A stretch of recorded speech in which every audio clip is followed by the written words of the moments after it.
उनके सर पे माननीय मुख्यमंत्री जी का हाथ लगता है। नहीं तो इतना बड़ा आंदोलन हो जाए जो शायद भारत में पहली बार इतना मूवमेंट चला है। और छात्र का सिर्फ एक ही डिमांड था कि मुख्यमंत्री साहब एक बार मिल लें, बोलते कि पेपर सही है, तुम धरना आज के आज खत्म कर लेंगे।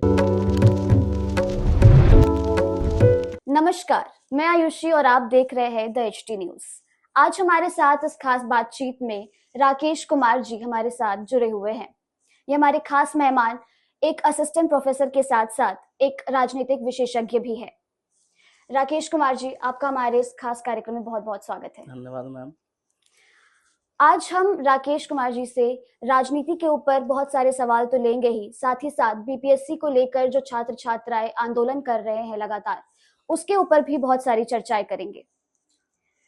राकेश कुमार जी, सबसे पहला सवाल हमारा आपसे ये होगा कि बीपीएससी पीटी परीक्षा जो जिस तरीके से छात्र छात्राएं आंदोलन कर रहे हैं लगातार, इस पर आपका क्या कहना है? इस पे कोई सुनवाई अभी तक नहीं हुई है?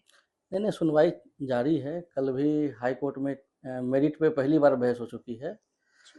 तो जो एक्चुअली क्या हुआ ना, बीपीएससी को लेकर के एक पीआईएल भी फाइल हो चुकी है, एक रिट भी फाइल है। तो पीआईएल पे अभी कंटिन्यू सुनवाई चल रही है और ऑनरेबल जो हाई कोर्ट हैं उन्होंने नया डेट जो है 18 मार्च का दिया है और उन्होंने कहा कि इसके बाद हम कंटिन्यू सुनवाई करेंगे। तो हमें लगता है कि 20 से लेकर 25 मार्च के बीच में इसका जजमेंट आ जाएगा। इस तरीके से इसमें लगातार जो छात्र छात्राएं आंदोलन करते दिख रहे हैं, कहीं राजनीतिक बेट तो नहीं चढ़ गया है? देखिए, छात्र कभी राजनीति में जाना ही नहीं चाहते हैं। ऊपर से जो बीपीएससी के जो छात्र होते हैं तो ऐसे बचते हैं। मुद्दा ये है ना कि इस बार के जो 70th बीपीएससी पीटी हुआ था उसमें कुछ अनियमितता है। कई लोग कहते हैं पेपर लीक है। पेपर लीक का ये मामला नहीं है। बीपीएससी जिस तरीके से एग्जाम लेने के लिए जानी जाती है और जिस तरीके की सिविल सेवा परीक्षाएं हैं, राज्य का सबसे बड़ा पेपर जो पहला बार 13 दिसंबर को हुआ, वहाँ पे भी कुछ अनियमितताएं आई। तो पेपर को फिर से 4 जनवरी को किया गया।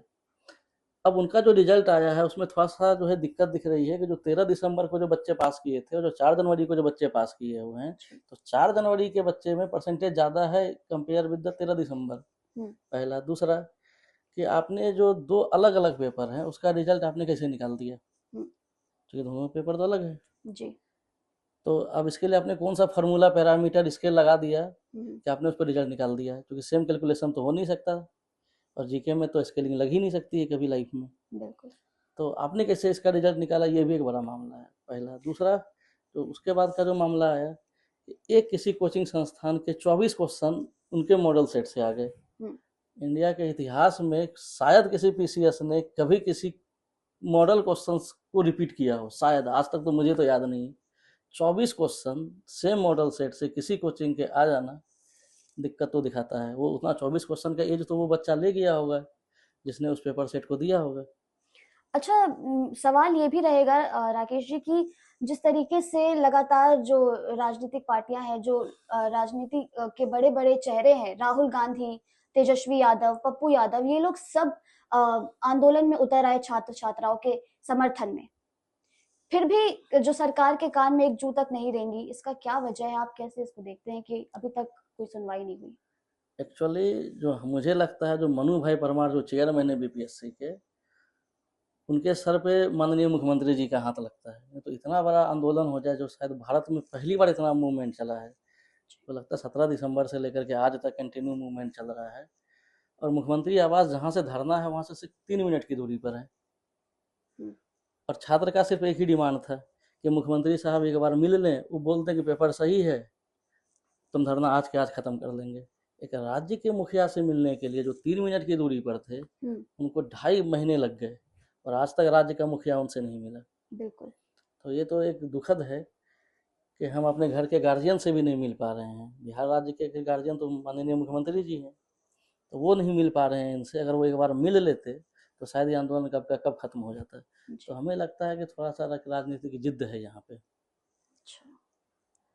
माननीय मुख्यमंत्री या उनके जो भी आसपास के लोग हैं, तो ये आंदोलन इतनी लंबी नहीं चलती मेरे हिसाब से।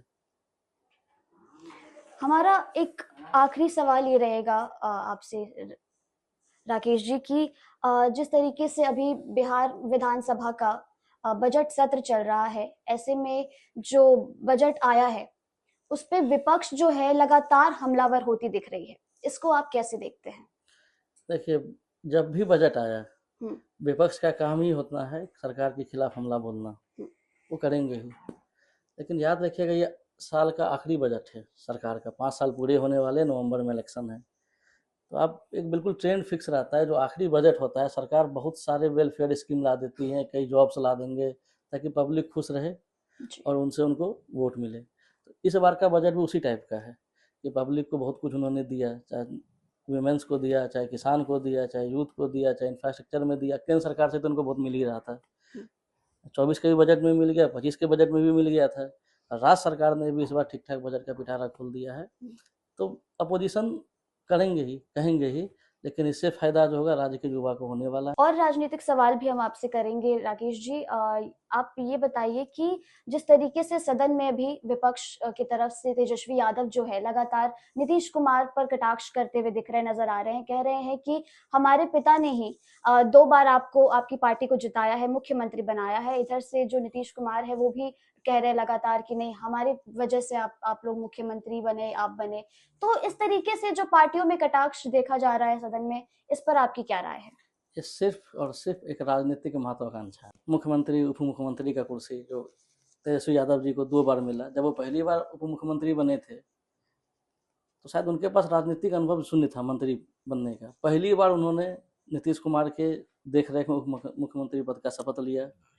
इन्होंने कुछ चीज़ें सीखी और 2021 में इन्होंने फिर से उप मुख्यमंत्री पद का शपथ लिया। तो ये जो है ना, सिर्फ राजनीतिक महत्वाकांक्षा है। नीतीश कुमार कब पलट जाते थे पहले किसी को नहीं पता। अभी भले बोल रहे हैं कि नहीं पलटेंगे, लेकिन कहना थोड़ा मुश्किल है।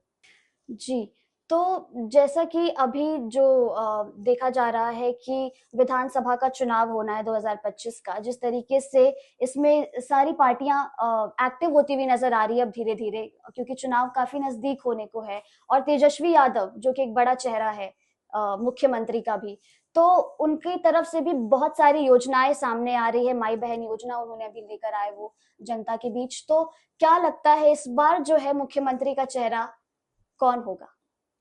इतना मैं कह सकता हूँ कि नीतीश कुमार इस बार मुख्यमंत्री नहीं होंगे। ये कैसे आप अभी कह सकते हैं? इसका 2 रीजन्स हैं। तो एक तो भले उनके नेतृत्व में बोल रही है एनडीए, हम्म, हम उनके नेतृत्व में चुनाव लड़ेंगे, हम्म, लेकिन मुख्यमंत्री का चेहरा घोषित नहीं करेंगे कभी भी इनको।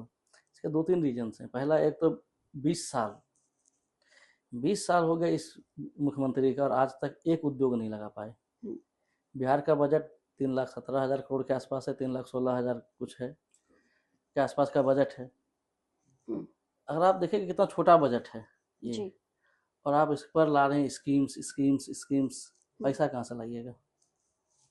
तो पैसा लाने के लिए या तो फिर आप टैक्स बढ़ाइएगा, जी, और टैक्स बढ़ाने के लिए आपके पास कुछ है नहीं। या तो रोड पे बढ़ाइएगा या तो ज़मीन पे बढ़ाइएगा। हम्म, तो एक है पहला। दूसरा क्या है, जनता ऊब चुकी है इनसे अब 20 साल।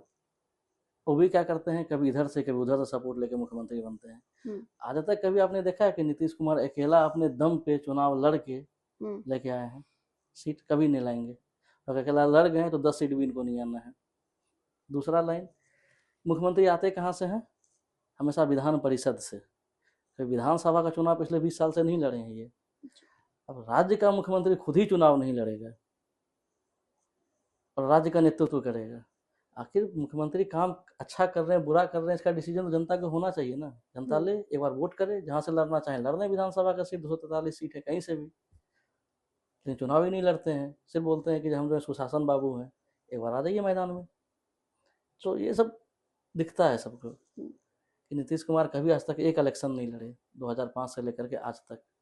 दूसरा, इनके कुछ अभूतपूर्व स्टेटमेंट आ जाते हैं बीच बीच में, कभी महिलाओं को लेकर के तो ज़्यादा ही आते हैं। तो इनसे जो है, जो 50% जो आबादी है शायद इनसे कुछ नाराज़ हैं।